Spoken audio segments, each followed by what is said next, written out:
Merci Madame la maire. Depuis plusieurs années, l'ouverture nocturne des grands parcs parisiens comme les Buttes de Chaumont, Montsouris, le Jardin des Explorateurs, Villemin, Méliès, Séverine rencontre un franc succès.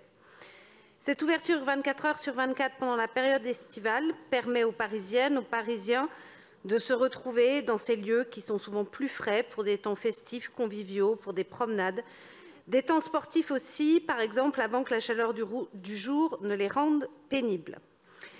Ils accueillent aussi des opérations ponctuelles, festives ou pédagogiques. Je n'en citerai déjà qu'une, le Paris sous les étoiles.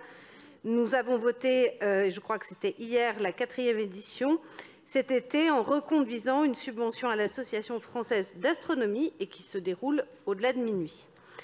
Nos étés sont de plus en plus caniculaires et nécessitent l'ouverture toujours plus large des espaces de fraîcheur et de végétation que sont ces grands parcs, en complément bien sûr des places, des squares, de petits jardins qui ne sont pas fermés.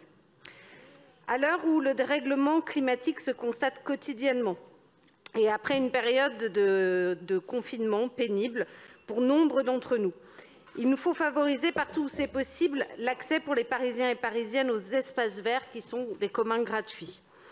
À l'heure où les terrasses reprennent leurs droits dans nos rues et sur nos places, on vient d'en parler, il nous faut préserver des portions de notre espace public accessibles gratuitement et inconditionnellement. Ce souci nous anime de façon transversale et nous, c'était déjà ce qu'on avait exprimé lors des débats introductifs des débats du PLU bioclimatique.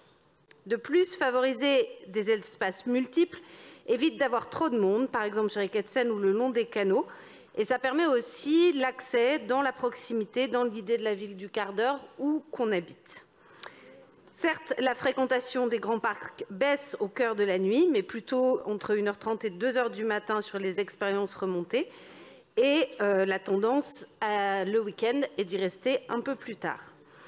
Nous avons donc appris il y a quelques jours que les grands parcs parisiens devraient être fermés entre minuit et 7h du matin, selon un dispositif nouveau dont la logique aujourd'hui nous échappe. Pouvez-vous donc nous assurer de la volonté de la ville de favoriser l'accès le plus large possible de toutes et tous à ces espaces essentiels à Paris et de leur ouverture 24 heures sur 24 ? Merci Madame Macquoy.